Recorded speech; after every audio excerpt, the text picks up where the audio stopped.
You are listening to the Why Smart Women podcast, the podcast that helps smart women work out why we repeatedly make the wrong decisions and how to make better ones.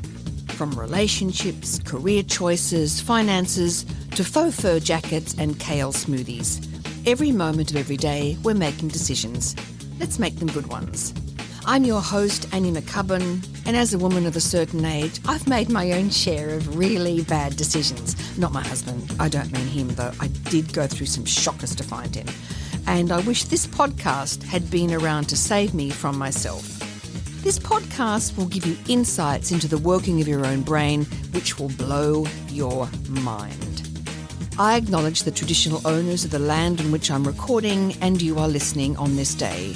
Always was, always will be, Aboriginal land. Well, hello, smart women, and welcome back to the Why Smart Women podcast.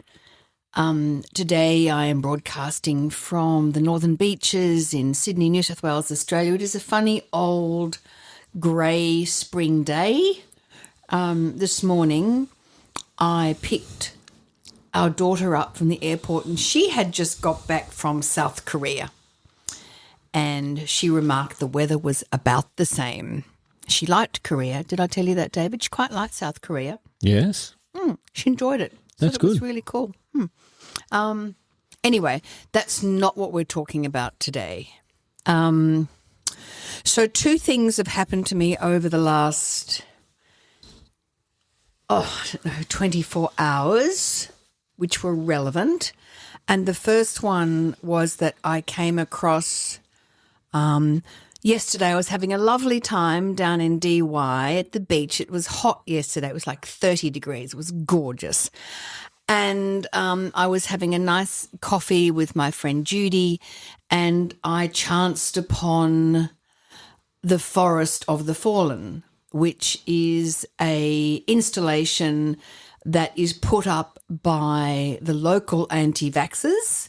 And what they do, I've spoken about this before on the podcast, it's deeply infuriating. But anyway, they laminate pictures of people that have purported to have died from vaccine injuries, but upon investigation by people like the Snarky Gherkin, they have discovered that they had not died from vaccine injury. In fact, sometimes they'd had the vaccine in March and they died in December in a car accident, which is not really causative, is it? And other people were still alive. So this big sort of lie where what they do is they stick these laminated pictures in the ground on sticks and then they encourage people to come over and ask them and people go, what happened? And they go, well, this is what happens if you take the highly dangerous vaccine. So I wandered over and took pictures so I could give it to the Snarky Gherkin, who's my chief debunker. And I said to them, you shouldn't be doing this. This is spreading dangerous lies. And they got very upset with me and started screaming at me that I was a homicidal maniac and a murderer. Anyway, I left them alone. You were expecting them to be grateful for your performance feedback? Yeah. I thought maybe they might like to hear from me. They might take up their little laminated photographs on sticks and put them away because you have emerged from the DY crowd and told them that they shouldn't be doing it. That's right. Okay, and it didn't happen. Amazing, isn't it? Yeah. Anyway, that happened. If they knew you like I knew you. That's my phone. That could be one of them now messaging me going, Annie. We've changed our mind. You're so right. God, if only we'd spoken to you before we laminated the pictures of the non-dead people. Anyway, so that was yesterday. And some of them are dead. Are dead, aren't they? Yeah, I mean, some of them, But they're spuriously.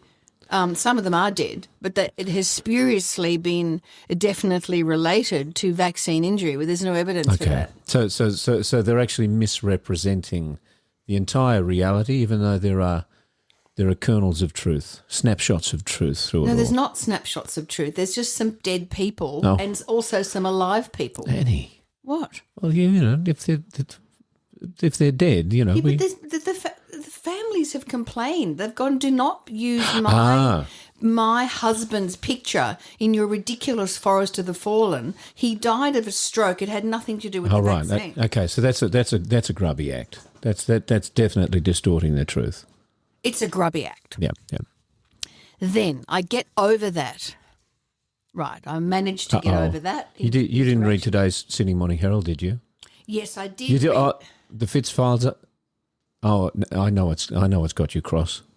Yes, I did in fact read the Sydney Morning Herald. Now, for some of the younger people who may be listening to this highly informative, interesting podcast, like Harry, like Harrison, Harrison, producer, yeah. He has to listen. David, I haven't invited you to actually contribute yet. Okay, sorry. Please be quiet. All right. Thank you. There was about to invite you though. Oh, okay. There was a mini series back in 1982-83. Mm-hmm. Yes. Called The Thornbirds. The Thornbirds. I love the Thornbirds. Tell me what it was about. Go on. Oh, well, I mean, the Thornbirds was that, you know, that great sprawling Australian novel. It was like Dynasty set in Australia, and you know. Yeah, who wrote it? Colin McCulloch. Oh, well done. Was the Thornbirds. I've had less sleep than you. That's why I'm not really on the. And I remember the moment the most beautiful woman in the world appeared at the top of the staircase. Not Mrs. Danvers. No, that was another book altogether. No, I can remember the moment, you know. Yeah. And she literally was the most beautiful woman that I had ever seen on television. Yeah. And her name, the actor, was Rachel Ward. What was the character? The character? Yeah. Well, I mean, she was the femme fatale in the Thornbirds. She was the she was the one that the sexy love interest. Yeah, that Brian Brown's character fell in love with. No. What? What about Richard Chamberlain? Richard Chamberlain was the lead in it. Yes. Was he a priest? I'm really foggy on the details. Yes. Who fell in love with her? Wasn't it Brian Brown? But what about Richard Chamberlain? Wasn't that the big love interest? I was very young at the time. Oh, shut up. Oh my God. All I remember was seeing Rachel Ward at the top of the stairs. So we will get together the details between our three because it's so important. Cells. Well, it is sort of anyway. So there was Rachel Ward, and she was called at the time one of the most beautiful women in the world. I think one of the top 10. She was a model. She was astonishingly beautiful. Mm-hmm. Let's have a look. The Thornbirds. See, there's the picture where now David's pulled it up. So the whole thing was it was this incredibly sort of fabulous, sexy story about the forbidden love between Maggie Cleary and the family's priest, Father Ralph de Bricassart, played by Richard Chamberlain. So it's this very, very sexy story, and she was extraordinarily sexy and gorgeous, and that's where she met her current husband. Anyway, so this morning I open up the Sydney Morning Herald, and there's an interview between Peter Fitzsimon, who I really do admire, and Rachel Ward, and she's doing something really positive with cows and poo, cow poo. She's a farmer now. She's a farmer. Okay. And she's doing this, you know, I think probably very helpful for this environment, this way of raising and breeding cattle that is good for the cattle and good for the environment. All fine so far. That's tremendous. She's pretty. She's been married for 40 years to Brian Brown. Brian Brown's an Australian actor. We talked about this. Brian Brown. Brown. And she's now doing something that's ecologically positive. Admirable. All good. But why are you mad? I am mad because she has come out today in print and has stated some untruths about vaccine and the link between vaccines and autism, and I'm furious about it. Well, didn't it just sort of arise in the interview with Fitz, and she just kind of said, yeah, she had her doubts and, you know, thinks that it should be organised differently because the way that it's being done is not organised. Why are you using that sort of ameliorating tone? Well, it's really annoying. Is it because she thinks she's still pretty? I'm trying to be even-handed and represent what was actually articulated. All right. Well, I'll tell you what was articulated. Hang on a sec. he asked her if she was anti-vax, and she apparently took a really long, considered pause and then said that she thought that the vaccine schedule was, there was sort of too many vaccines being shoveled into babies in too short a period of time, and that... What's the danger of that? What's her concern that the danger it overwhelms their immune system or something? That it overwhelms their immune system? Do you know something about that? No, I do know something about that. On. Well, is that rubbish? It's rubbish, isn't it? I do know that babies have incredible immune systems when they're born. But does it hurt them having a whole lot of vaccines? Well, I think that if you have a properly sort of, administered schedule of vaccines as suggested by the medical profession, yes, then it's a good thing. Of course it's a good thing. Yeah. It stimulates the immune system. Yeah. It's ridiculous. Anyway, she said something because she's had this background where she mixed with the rich and famous, right? Yeah. Right. So she had met RFK's son and actually dated him for a bit. Oh, did she? Apparently. Rachel Ward? Yeah. What, before Brian Brown? Brian Brown. Yeah. But I mean, she's been with Brian for so many years. This wasn't a dalliance, was it? This wasn't a sort of a post-Brian dalliance. No. It's a long time ago. Oh, this was before that. Yeah. Anyway, so then she praised. She said to Fitz how great she thought RFK was. Right. And then she must have her reasons. And then she said that she sort of inferred that vaccines caused autism, and she said, "Are you telling me, Fitz, that you don't agree with this?" And Fitz said, quite sensibly, "Fortunately, yeah, I certainly do not. Don't tell me you do." And she uttered these words. She said this: "Well, where else is it coming from? What's wrong with really looking at where it's come from?" Holy moly. How many times do we have to debunk the myth that vaccines cause autism? It is in the gene. It's in the gene. It's got absolutely nothing to do with the vaccines. And then he says, "Please tell me you're not an anti-vaxxer." And she said, after a lot, I like the way they write long silence in print, as if the person is giving a really considered answer and just being really sensible and sort of, considered. And she said, "I was vaccinated, but I certainly question the whole way it was done." Do you, Rachel? I question the necessity of the lockdowns and all of that. Do you? Okay.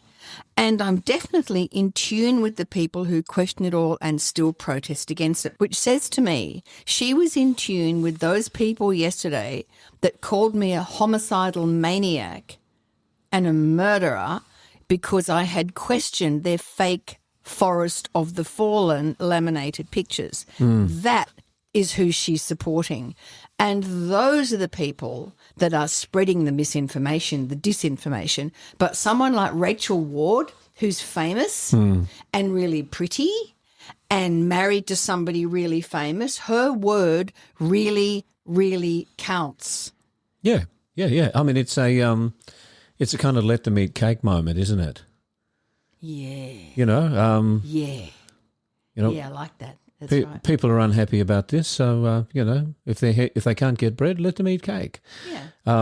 It's when someone's got a degree of celebrity, they are probably reasonably wealthy and reasonably set up, and I think that we know that one of the unfortunate things that happen when people have it too easily, they start to think that they're entitled for that to continue.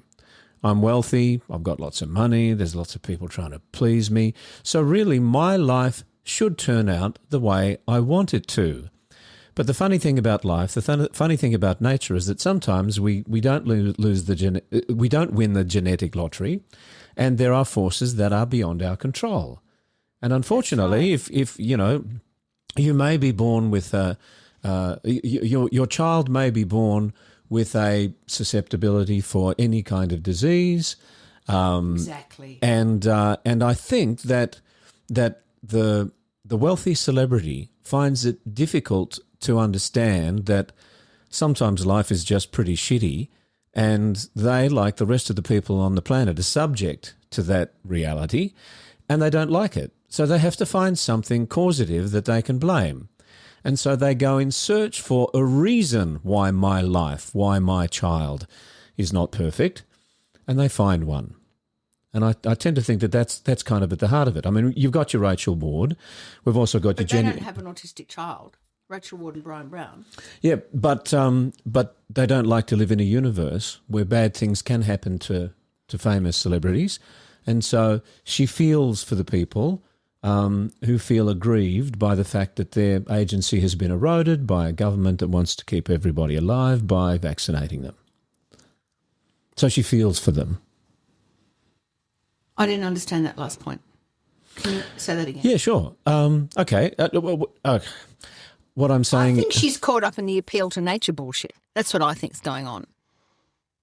I think she's doing some fabulous or organic farming and patting cows and living on the land, and she's removed herself from the vagaries and the tinsel environment of Hollywood. She's removed herself, so she's now close to nature. Okay. She's with the cows and she's on and off a tractor. Which is wonderfully self-deterministic. It's self-deterministic and it's close to nature. Yeah. And what happens when we start thinking that nature is providing us with everything? It's an appeal to nature bias. Yeah, exactly. So don't interfere with nature by putting pesticides into the environment. That's right. Which is fine. Or putting vaccines into the bloodstreams of those little babies. Tiny babies. Forgetting that,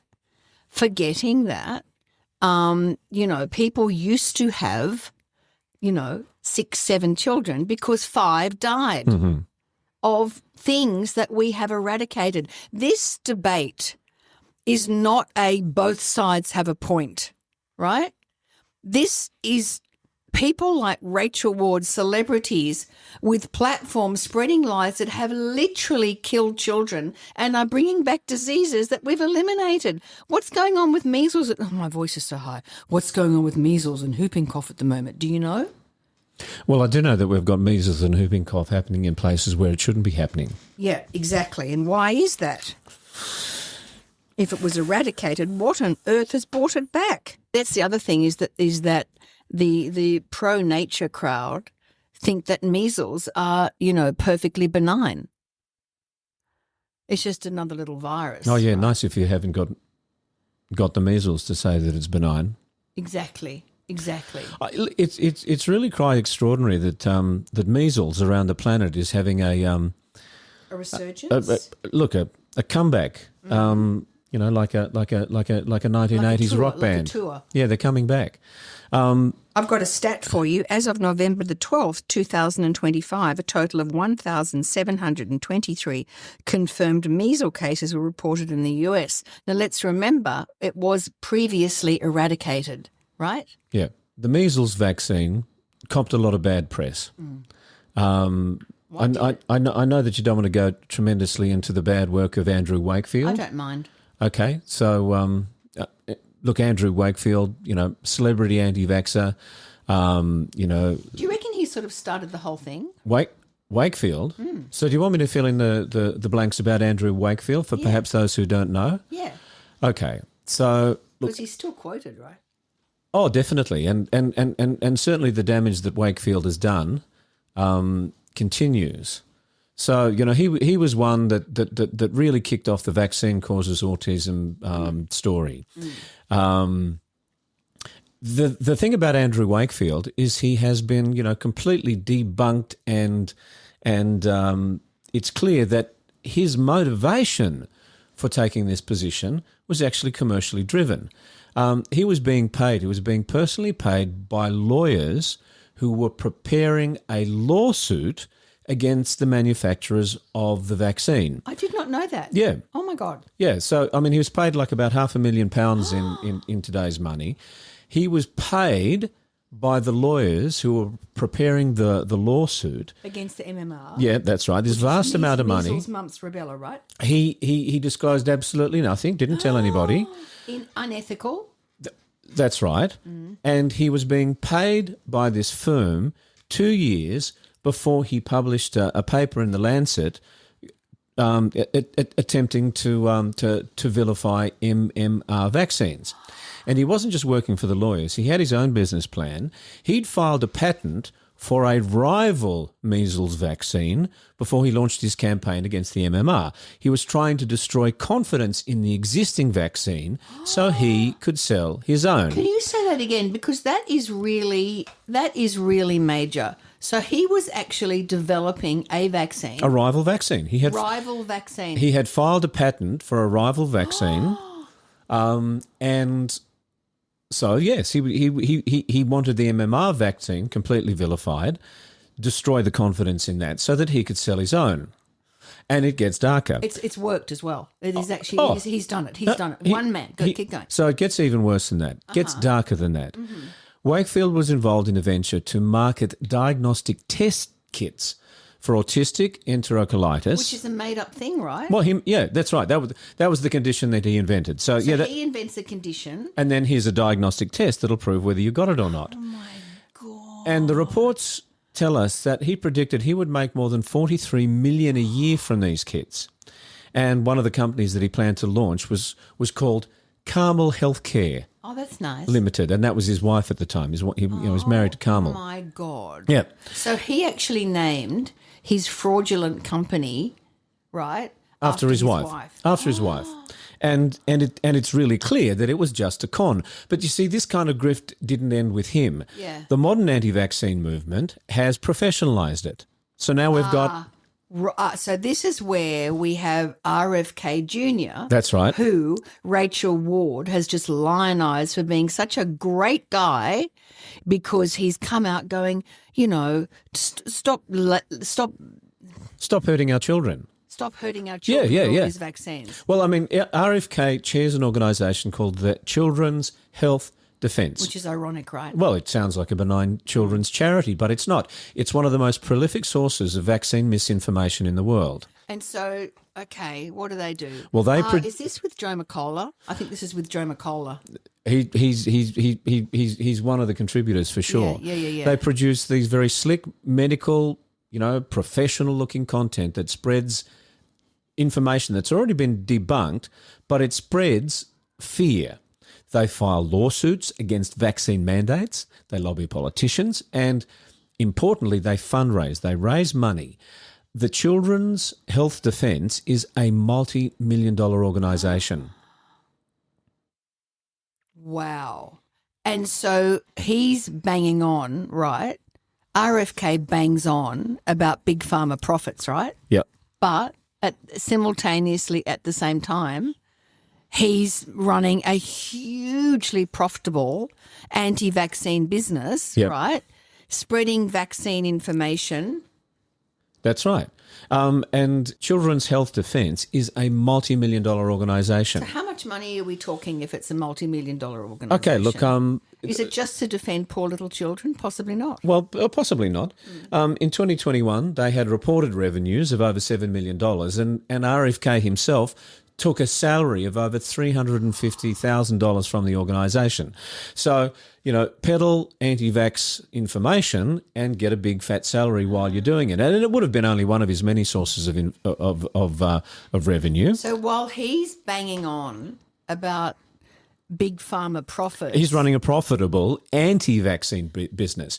He's written books. He's delivered countless paid speeches, and he's basically built a career on fear. And the thing is that his own family, right, have repudiated him. He's an embarrassment. Yeah, because they're not stupid. They can see what he's doing, and it's not just about the money that he's making, even though that's obscene that he's making money from this. It's actually the real world harm that he does. All right, so let's actually unpack the harm, because it's really important for anybody that's listening to this podcast to understand that what David and I are talking about here is not theoretical.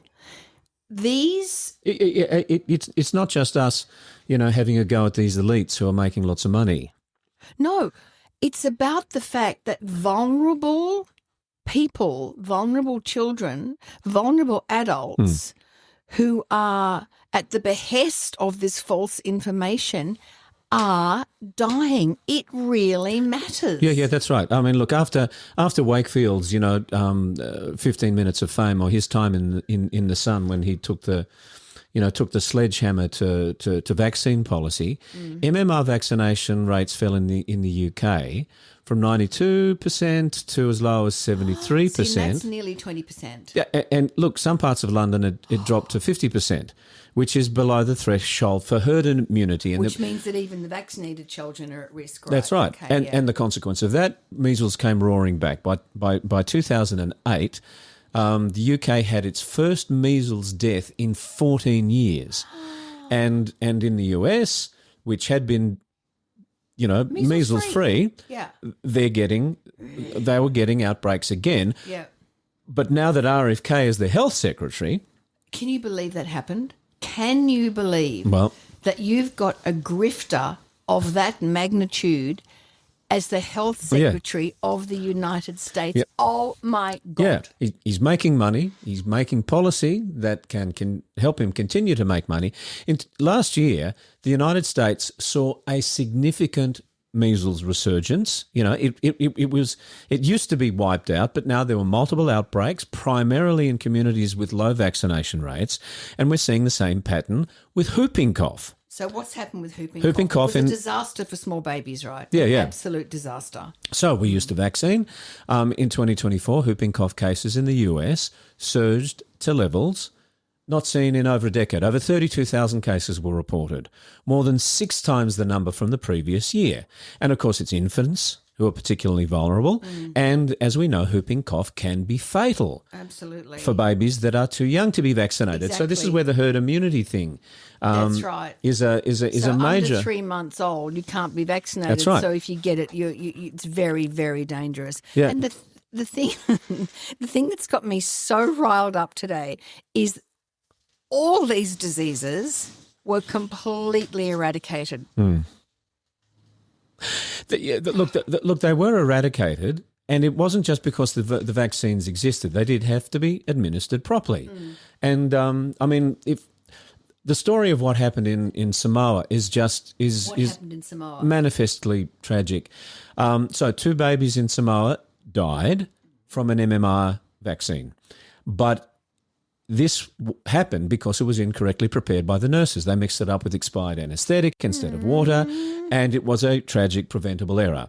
But, of course, the government, worried. They suspended the vaccination program for 10 months while they investigated what happened. Which is not unreasonable. It is not unreasonable, but the anti-vaccine activists saw an opportunity, and what they did was they flooded Samoan social media with misinformation, exploiting the tragedy to spread fear, and that's where it connects to our current celebrities. One of the influencers who was active in Samoa's anti-vaccine community promoted content from the Children's Health Defence, RFK's organisation. The vaccine rate collapsed from 72% to just above 30%, and then when a traveller brought measles to the island, in a population of only about 200,000 people, there were over 5,700 cases and 83 people died. Most of them infants, young children. The Samoan government realised the mistake. They declared a state of emergency. They went from door to door mandating vaccination, but at that stage, the damage was done. So let's just really, underline that. 83 tiny, healthy babies that had a whole life ahead of them died because of the lie that Andrew Wakefield told to make money, which is then amplified by organisations like the Children's Health Defence, run by RFK, now in charge of the health ministry in America. And this lie is now spread by celebrities like Rachel Ward, who think that because they have a platform, they have a right to comment on matters that should belong in the scientific community. Wow. When Rachel Ward or any other celebrity talks about doing their own research or following the money, this is where it leads: dead children. honestly, this is where it leads. I mean, one of the arguments that you do hear from smart, well-meaning parents is they'll say, "Look, I'm not anti-vax, but I just think the schedule's too aggressive. Too many vaccines too soon. Can we space them out? Which, of course, if you think about that, and you're sitting around and you're having a bit of a, I don't know, a Saturday night margarita with the other parents of your 5-month, perhaps you're in a mother's group, right? Having a bit of drink. Having margaritas with the mothers group? Yeah, sure. Well, I did. Okay, yeah, I was bottle feeding at that point. And you're having a little chat about it, and everyone's sort of in this tacit agreement that it's all a bit much, right? Your baby's only 12 weeks old or 16 weeks old. Why don't we spread them out? I mean, it sounds reasonable, does it not? Yeah, look, it sounds reasonable to somebody who's not an epidemiologist, who's not a doctor, who doesn't understand the baby's immune system and when they need to be vaccinated. Yeah. It sounds fair enough. Yeah. But all it takes is that one decision to delay something, and then what have you got? You've got measles, or you've got whooping cough. Oh, so actually what you're saying is in people's efforts to protect their children, to spread the vaccines out so they don't overwhelm the child. We'll talk about the notion of overwhelming the child's immune system in a minute. I know I mentioned it before, but we can unpack that a bit more. They're actually endangering their children because a sneaky virus can get in, right? Yeah. Yeah. Children's immune systems are actually extraordinarily powerful from the moment of birth.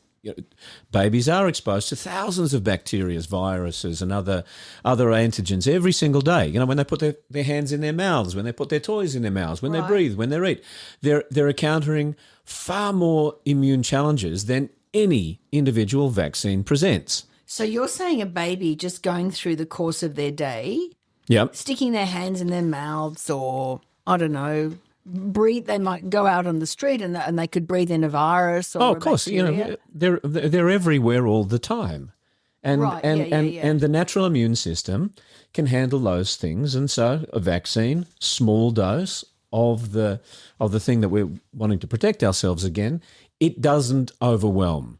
It cannot overwhelm. It's a fundamental misunderstanding of the way the immune system works. So the immunological components of the entire vaccine schedule, say all the vaccines combined, right? If you think about all of them, contain about 200 antigens total. Right. Which, sounds like a lot. You're a mum or you're a dad and you want to protect your baby's little 200 antigens immune system. Poor little baby. Until you realise that a single naturally occurring infection can expose a child to thousands of antigens. Yeah, absolutely. I can remember when we were young parents, I can remember having the same thoughts, can you, that it was all a bit much. I distinctly remember. Yes. And weren't we qualified to make the decision about that? And I also remember when I was in hospital and I'd had Lily, they came in to give me the vitamin K injection, and I said, "Oh, do I need that?" And the obstetrician said, "Don't be ridiculous, just have it." And I went, "All right." Yeah. So, I guess that's, I don't know, it's a fundamental misunderstanding of how the immune systems work, right? Yeah, the vaccine schedule has been designed by experts. It's been tested, they've refined it so that we protect children when they are most vulnerable. Measles doesn't wait until it's convenient. Whooping cough doesn't care that, whooping cough doesn't care how it's pronounced. It's terrible. Yeah, well, these things don't care, and so why would you be claiming expertise in an area that is so complicated and so out of your control, leaving your children vulnerable to during the exact period when the diseases are most dangerous?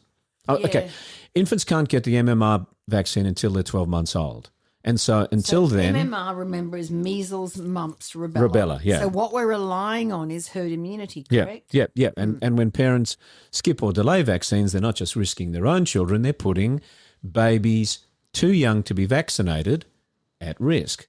And we're seeing the consequences right now in America. Yeah.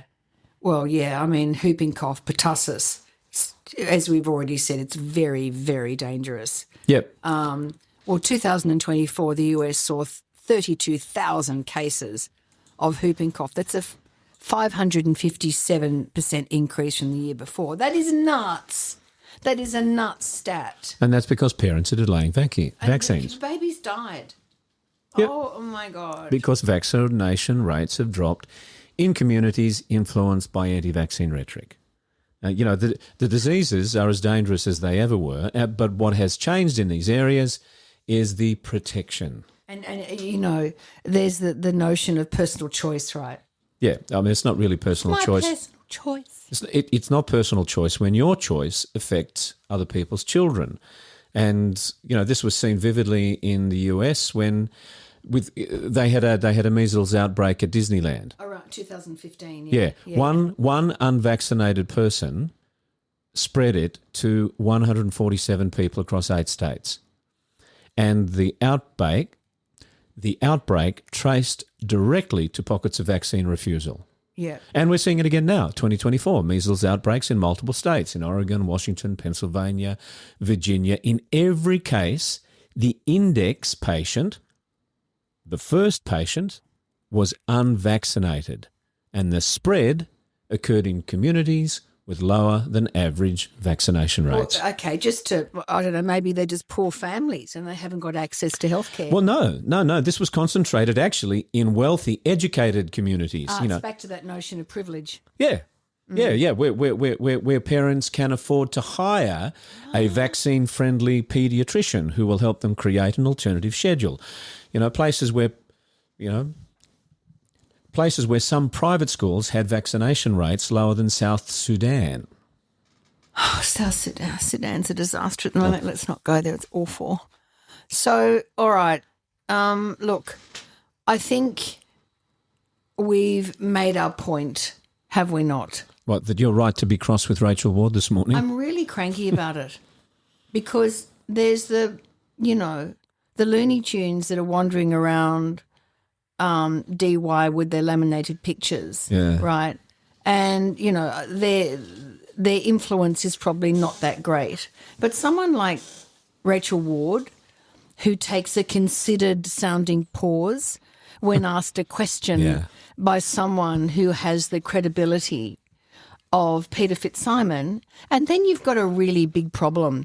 And our voices, the voices of reason, and our voices that we spend so much time trying to debunk this disinformation. Yep. And you just need Rachel Ward up there on her special cow farm blathering on about autism, and we're back to where we started. It's so frustrating. Yep.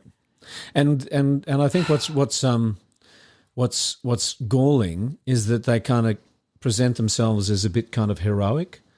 I'm heroic because I'm prepared to take on Big Pharma and be brave. But the fact is they're not being brave. They're wealthy enough to insulate themselves from the consequences of their belief. That's right.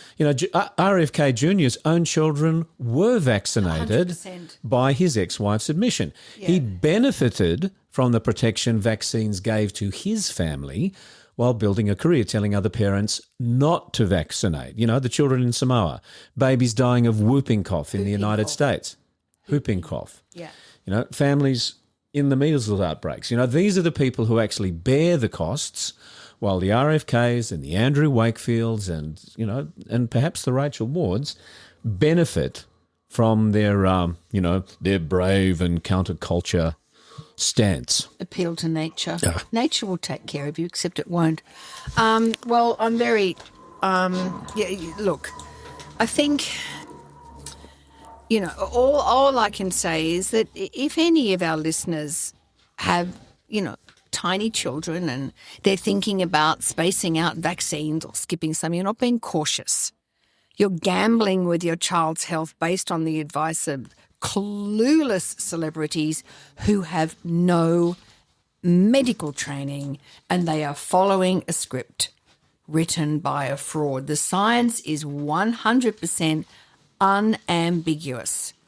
The schedule is safe These diseases are deadly, dangerous, and they are roaring back. Yeah, measles is one of the most contagious viruses known to humanity.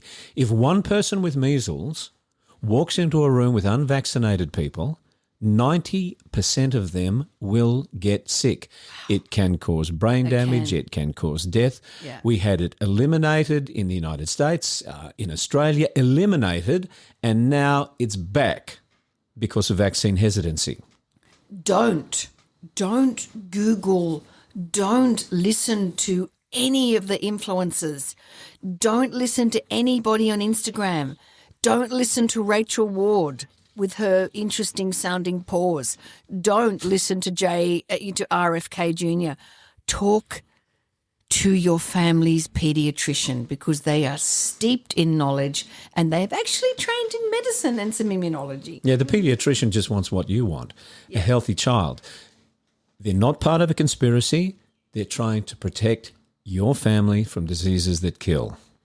Yeah, and, I think we get into this thing about, mothers are just really instinctive and mothers always know what's best for their children. No, they don't. You're a mother, not a doctor. If you want advice on your child's health, go to someone who's medically trained. And yes, unless you yourself are medically trained, in which case you may give yourself advice. So you're difficult to argue when you're in this particular mood. What about when someone just says, I'm asking questions? Look, I'm just a concerned parent. Why can't we have a conversation about this? Why can't we have a conversation? Oh, I don't know. Why can't? What do you mean? Like what? What are they? What? It's a rhetorical tactic, isn't it? Why can't we have a conversation? It's rhetorical tact. It's a rhetorical tactic. You can package any sort of wacky conspiracy theory as an innocent inquiry to avoid accountability. Like?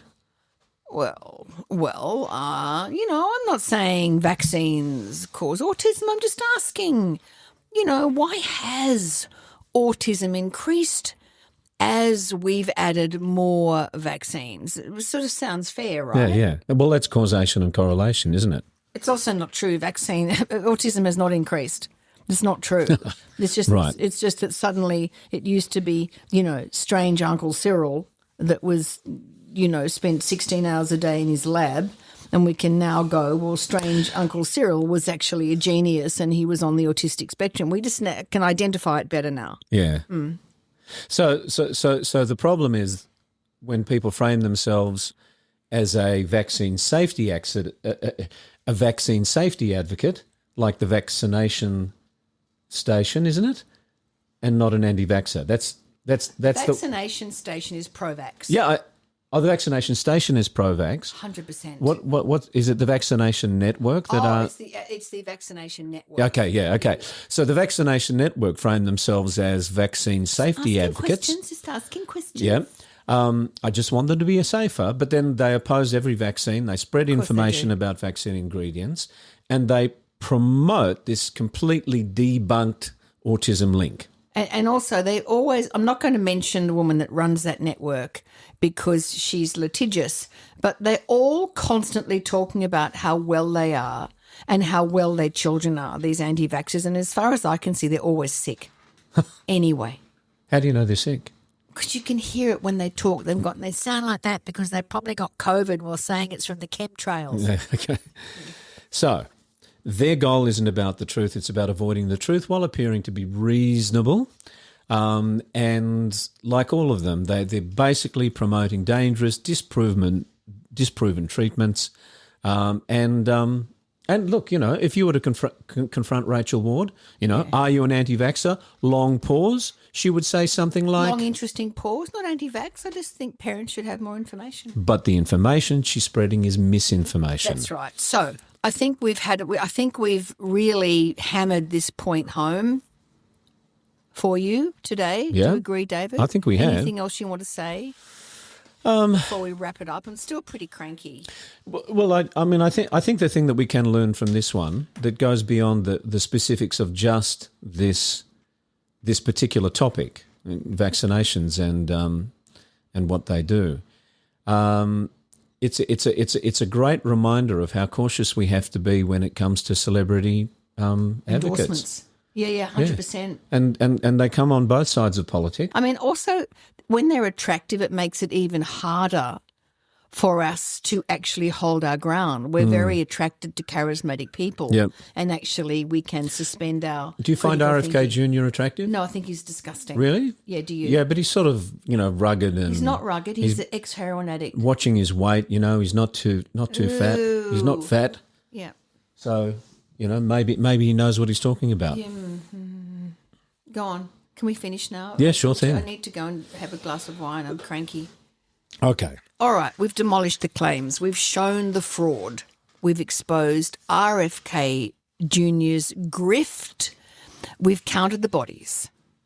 83 tiny, innocent children in Samoa and infants dying of the completely preventable whooping cough in America, measles outbreak spreading again. So let's end on something actionable. David, what do we do when it comes to vaccines? Well, first, trust expertise. Your child's paediatrician spent years in medical school, years in residency, and dedicates their career to child's health. They know more than Google and ChatGPT. They know more than the celebrities. They know more than Robert F. Kennedy Jr. And if you have concerns, start there. Start with your paediatrician. Second, understand that skepticism is healthy. But it needs to be informed skepticism. Real critical thinking means examining the quality of the evidence, not just collecting opinions that confirm what you already believe.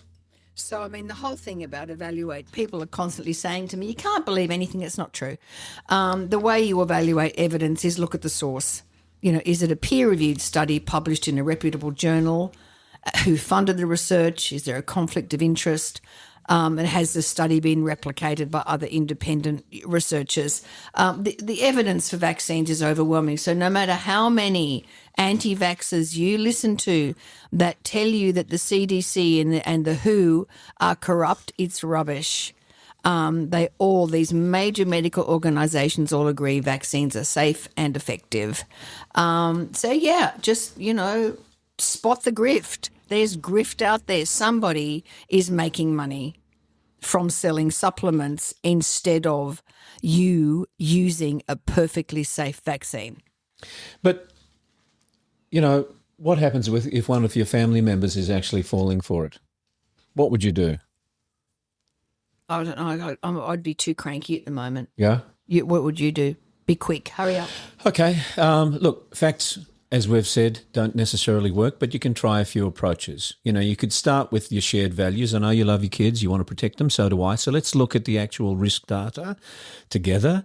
You can ask about their sources. Where did you see it? Can we look at it together? Yeah, making them wrong doesn't work, right? Making them wrong doesn't work. Yeah. And look, if they won't listen, then protect your own family. Just make sure your own kids are vaccinated on schedule, advocate for school vaccine requirements, support evidence-based health policy, and if you have a child who's too young to be vaccinated, limit their exposure to unvaccinated children. So there we have it. Listeners, thank you very much for listening to us today. I really hope that this message is being disseminated to all the countries that listen to this podcast. I mean, there's just some countries there's just 2 or 3 people that listen to me, but please, take the time to spread the news that vaccines are safe and not to listen to influencers, because it really is. We are at the absolute coalface of trying to turn this disastrous disinformation around. So thank you so much for tuning in. Thank you, David. Yes, I'm off to get a shingles shot. Are you? Yeah, you should. Yep. I had one, and apparently it's protective against dementia. Oh. It's got an added benefit. Vaccine bonus. So thank you so much for tuning in, listeners. And as always, stay safe, stay well, keep your critical thinking hat on, and see you later. Bye. Thanks for tuning in to Why Smart Women with me, Annie McCubbin. I hope today's episode has ignited your curiosity and left you feeling inspired by my anti-motivational style. Join me next time as we continue to unravel the fascinating layers of our brains and develop ways to sort out the fact from the fiction and the over 6,000 thoughts we have in the course of every day. Remember, Intelligence isn't enough. You can be as smart as paint, but it's not just about what you know, it's about how you think. And in all this talk of whether or not you can trust your gut, if you ever feel unsafe, whether it's in the street, at work, in a car park, in a bar, or in your own home, please respect that gut feeling. Staying safe needs to be our primary objective. We can build better lives, but we have to stay safe to do that. And don't forget to subscribe, rate and review the podcast and share it with your fellow smart women and allies. Together, we're hopefully reshaping the narrative around women and making better decisions. So until next time, stay sharp, stay savvy, and keep your critical thinking hat shiny. This is Annie McCubbin signing off from Why Smart Women. See you later. This episode was produced by Harrison Hess. It was executive produced and written by me, Annie McCubbin.